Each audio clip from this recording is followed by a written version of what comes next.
Well, if this ain't the most curious and confounding topic I've ever set my mind to. This business of situation awareness, they call it. Why, it's the very heart and soul of how we humans make our way through this world.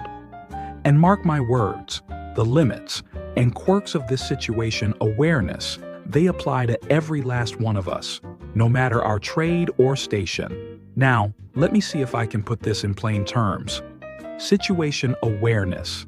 It's nothing more than having a clear picture in your mind of what's going on around you, and using that to figure out what might happen next. Ain't that just the darndest thing? You'd think it'd be simple as pie, but oh no, our brains have got to go and make a regular circus out of the whole affair.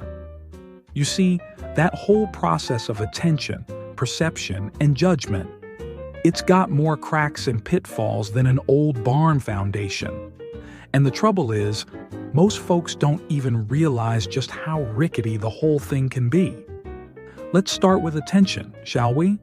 Now, you'd think that just focusing on something would be the easiest part of this whole rigmarole.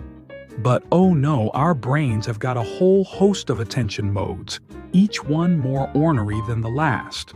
There's selective attention, where you're honing in on one thing while still keeping tabs on the periphery. They call that the cocktail party effect, like when you're deep in conversation but still perk up if you hear your name mentioned across the room. Then you've got divided attention, where you're trying to do two things at once and ending up doing neither one worth a hill of beans. And don't even get me started on sustained attention, maintaining laser focus for long stretches. Why, that's about as easy as teaching a cat to fetch. But attention's only half the battle. Once your senses have picked up on what's going on, your brain's got to make sense of it all through this process they call perception. And let me tell you, that's where the real circus starts. You see, our perceptual system, it's got this uncanny ability to fill in the blanks, to take incomplete information and stitch together a picture that makes sense to us. It's like looking at a half-finished jigsaw puzzle and being able to tell it's going to be a picture of a steamboat. That's mighty useful when the information really does point to a steamboat, but it can lead you right off the cliff when your mind fills in the blanks with the wrong picture. Once we've made up our minds about something, we tend to stick to that idea like a turtle to its shell. We'll look for evidence that proves us right and ignore evidence that suggests we might be wrong. Take that classic Mueller-Lyer illusion. You know, the one where two lines of equal length look different because of the arrowhead shapes on the ends. Now, to a normal person, it's as plain as the nose on their face that those lines are the same length. But our perception, it just can't help itself. It sees those arrowheads and immediately decides one line must be longer. And the more we stare at it, the more convinced we become. It's like our brain is saying, nope, can't be wrong. Those lines are different sizes, I know it. And it gets worse. Our perception, it's not just influenced by what's in front of us, but by what we're expecting to see. You show one group of people a video of a car crash, tell them that's what they're going to see, and they'll swear up and down that the cars were going twice as fast as the group you told it was just a little fender bender. And then, a week later, you ask them if they saw any broken glass on the road. Why, the crash group will insist there was glass everywhere, while the bender group won't recall seeing a single shard. It's like our eyes and ears are playing tricks on us, showing us what we expect to see and hear rather than what's really there. That mental model we build up, it can be dead on accurate, or it can be fluffier than a cloud of cotton candy. And the worst part is, we usually can't even tell the difference. And when that mental model is off the mark, well, that's when the real trouble starts. I've seen it time and again. Good folks making decisions and taking actions based on a situation awareness that's got more holes than a worn-out fishing net. But here's the rub. Situation awareness, flawed as it may be, is the very foundation upon which we build our understanding of the world. Without it, we'd be lost, adrift in a sea of sensory input with no idea which way is up. So, what's a body to do when our own mental machinery is working against us? Well, let me tell you, the smartest among us have figured out a thing or two. First off, they realize that this situation awareness business isn't just an individual affair. It takes a whole team to keep things running smooth. In aviation, for instance, it ain't just the pilot who needs to have their head on a swivel, but the whole crew, from the mechanics to the air traffic controllers. They're all feeding into a shared mental model, checking and double-checking to make sure nobody's getting led astray by their own faulty perceptions. And speaking of perceptions, these clever folks know full well the limitations of the human mind.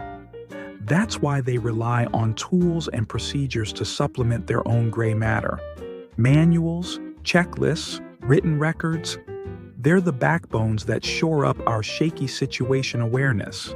After all, who in their right mind would trust their own addled wits when lives are on the line? But it goes deeper than that. These wise ones, they know that staying sharp ain't just about having the right information. It's about staying mindful, keeping that attention dialed in no matter what comes their way. Focused attention, they call it.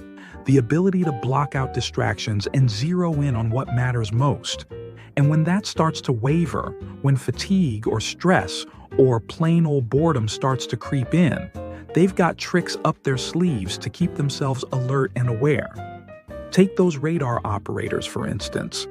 Research has shown that their situation awareness can start to slip after just 20 minutes of monotonous monitoring.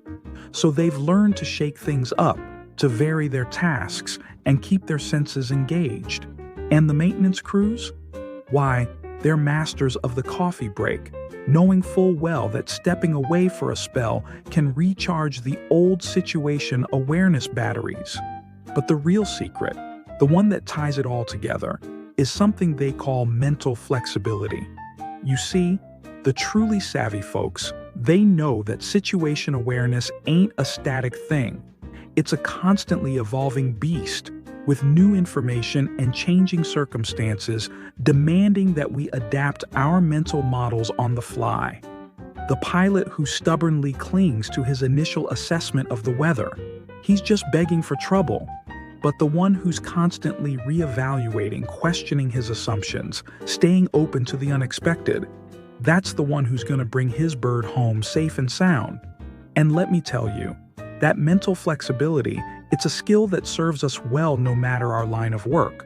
Whether you're a surgeon in the operating room or a line cook in the kitchen, situation awareness is the name of the game.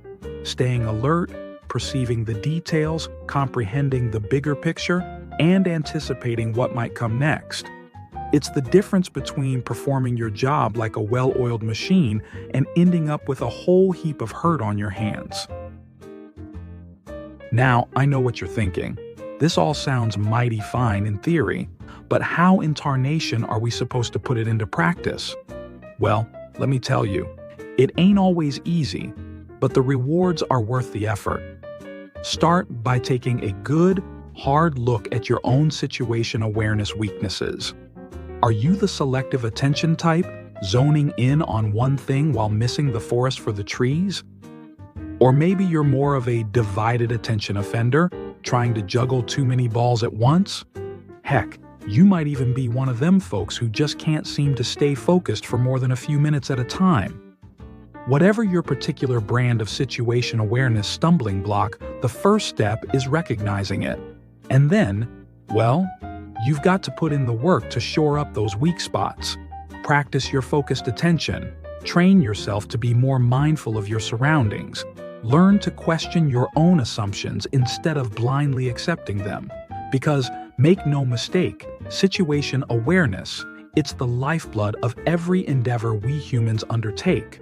Whether we're fixing an airplane, or cooking a meal, driving a car, or leading a team, having that clear mental picture of what's going on and what might happen next can mean the difference between success and disaster. Situation awareness is the foundation upon which we all build our lives.